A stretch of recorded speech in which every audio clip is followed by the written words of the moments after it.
Di kota Cirebon, ada tarian unik yang menyimbolkan kedekatan orang Sunda dan Bugis ratusan tahun silam, yakni tari ronggeng Bugis atau tari telik sandi.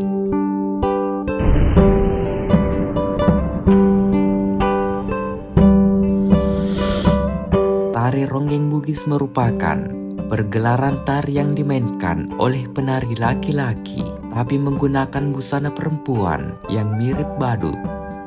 Wajahnya seperti layaknya perempuan, hanya perpaduan riasannya yang sangat unik sehingga terlihat lucu. Ada kata Bugis di dalam tarian asli Cirebon ini. Bagaimana awalnya? Jika dipikir, suku Bugis berasal dari Sulawesi Selatan. Mereka sangat jauh dari Kepulauan Jawa. Keduanya dibelah lautan luas. Sejarah ronggeng. Saat Pangeran Walangsungsang Cakrabuana membuka Cirebon pada tahun 1448 Masehi, jumlah warga yang mendiami wilayah ini terdiri dari macam-macam suku, ras, dan agama. Di antaranya Jawa, Sumatera, Semenanjung Malaya, Bugis, Siam, Arab, dan Cina. Berdasarkan Babat Cirebon, peristiwa merdekanya Cirebon dari kekuasaan Pajajaran terjadi pada tanggal 2 Dasi Sukla Pakca Sentra Masa Sahasra Patangatus Papat Ikang Sakakala, bertepatan dengan 12 Safar 887 Hijriah atau 2 April 1482 Masehi yang sekarang diperingati sebagai hari jadi Kabupaten Cirebon. Penggagas kemerdekaan ini adalah keponakan dari Walangsungsang atau Pangeran Cakrabuana, yaitu putra Nyai Subang Larang yang bernama Sarip Hidayatullah. Tahun 1482, setelah Sarip Hidayatullah atau Sunan Jati menjadi Sultan Cirebon, ia kemudian membuat maklumat kepada Raja Pakuan Pajajaran untuk tidak mengirim upeti lagi karena Kesultanan Cirebon sudah menjadi negara yang merdeka. Selain itu, Sunan Jati melalui Lembaga Wali Sembilan telah berulang kali memohon kepada Raja Pajajaran untuk memeluk agama Islam, tetapi tidak ditanggapi. Sunan Jati lalu menyatakan Cirebon sebagai negara merdeka lepas dari kekuasaan Pakuan Pajajaran. Pada tahun yang sama, untuk mengetahui dari pernyataan jaminan penuh negara Islam Cirebon, Sunan Jati membentuk pasukan telik sandi, prajurit Sandi Yuda yang melakukan kegiatan spionase di wilayah Pajajaran. Pasukan telik sandi ini dipilih dari orang-orang yang berani, bermental kuat, cerdas, serta pandai tampil. Menurut sumber lisan yang dituturkan secara turun-temurun oleh para tetua di sana, perjalanan panjang terbentuknya kerajaan Cirebon atas bantuan prajurit-prajurit Bugis. Pasukan tersebut disimpan untuk mata-mata wilayah Pajajaran. Caranya tampil sebagai seorang penari ronggeng. Orang yang melakukan itu berasal dari Bugis yang menetap di Cirebon. Pasukan telik sandi ini dipimpin oleh panglima wanita yang cantik, cerdas, dan gagah perkasa, yaitu Nyi Mas Gandasari yang berasal dari kerajaan Aceh, murid Ki Sela Pandan, pendiri Cirebon. Baik di era Galuh, masa Portugis maupun masa kolonial, peran Bugis tergolong penting sehingga diabadikan pada seni pertunjukan wayang dengan tipe pasukan prajurit perang yang disebut Rodan Bugis. Maknanya adalah prajurit Bugis yang menakutkan bagi musuh. Ketika bantuan orang-orang Bugis tidak diperlukan lagi, mereka kembali ke Sulawesi Selatan. Sebagian kecil sisanya tetap berada di Cirebon karena merasa betah dan menikah dengan penduduk setempat. Ronggeng Bugis di Mataram. Pada tahun 1674 sampai 1978, Ronggeng Bugis kembali memainkan sebagai tarian spionase saat intrik politik yang terjadi di Mataram. Pada waktu itu, huru-hara terjadi kisruh perebutan kekuasaan. Penyebabnya adalah ketika Raden Trunajaya memberontak melawan Sunan Amangkurat I yang memerintah dengan tangan besi. Pasukan Trunajaya yang berasal dari berbagai etnik bersatu menghadapi hegemoni Amangkurat I yang berafiliasi dengan VOC. Dalam pemberontakan itu, Trunajaya mendapat bantuan dari Banten serta pasukan pimpinan Makassar Karaenggalesong yang memainkan peran penting sehingga berakibat hampir menimpa Pulau Jawa yang dikuasainya. Mataram lalu mengadakan hubungan kerjasama dengan VOC sebagai afiliasi kesatuan agar mampu memblokade serangan-serangan Trunajaya. Namun kompeni tampaknya tidak ingin berhadapan dengan kekuatan Makassar. Hingga Arung Palaka bersama pasukan Bugisnya kembali ditugaskan untuk menumpas gerakan Karaenggalesong yang terlibat dalam intrik politik Trunajaya.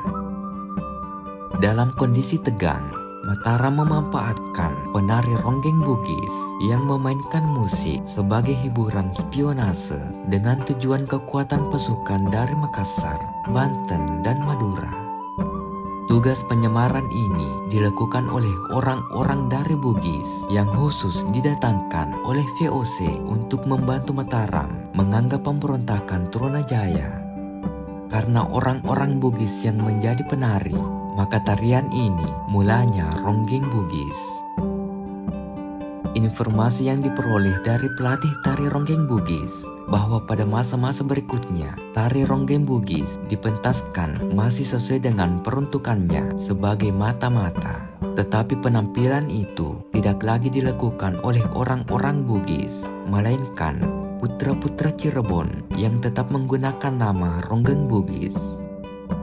Tradisi ronggeng sebagai tari spionase ini masih berlangsung ketika masa revolusi kemerdekaan Republik Indonesia tahun 1945 sampai 1950 dan masa penumpasan DITII dengan ciri khas tarian massal. Pementasan ronggeng.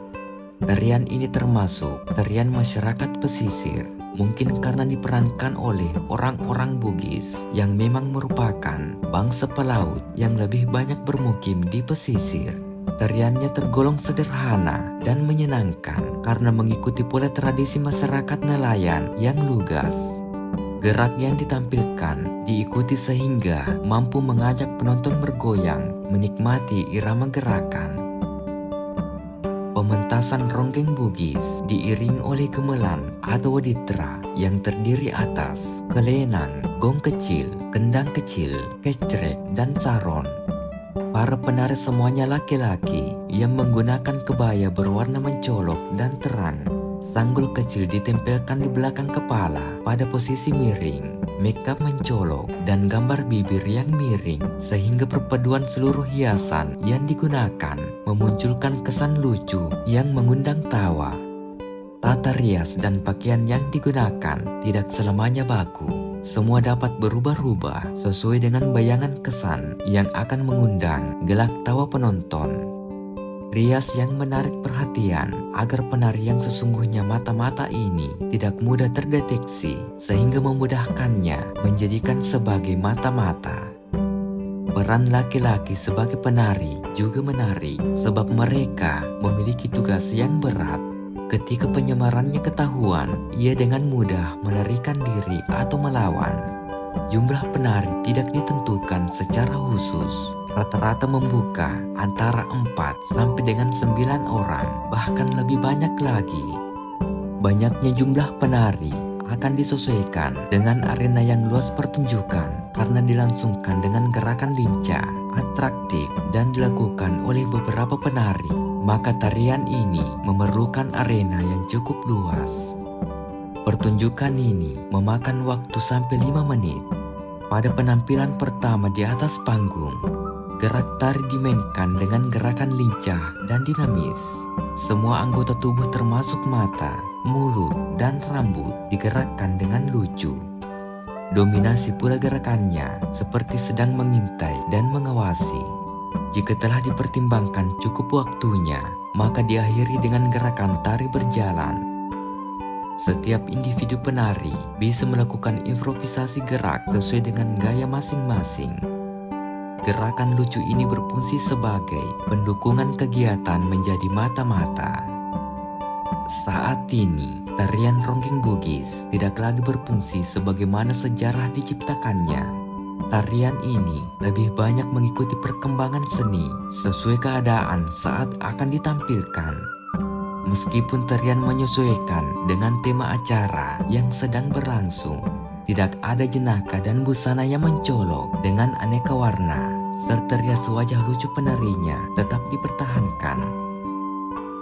Tarian ini adalah warisan budaya. Sejarah lahirnya diperagakan oleh orang Bugis dan orang Aceh yang dipimpin. Artinya, pada masa itu, Persatuan Nusantara telah terbentuk jalinan kekerabatan dan kerjasama sebelum VOC menguasai Nusantara. Mungkin cukup untuk konten kali ini membahas tentang saat orang Bugis menjadi spion di tanah Jawa. Semoga bermanfaat. Jika ada kesalahan mohon dimaafkan. Tetap ikuti konten-konten kami selanjutnya. Mari berwisata sejarah dan budaya. Wassalamualaikum warahmatullahi wabarakatuh.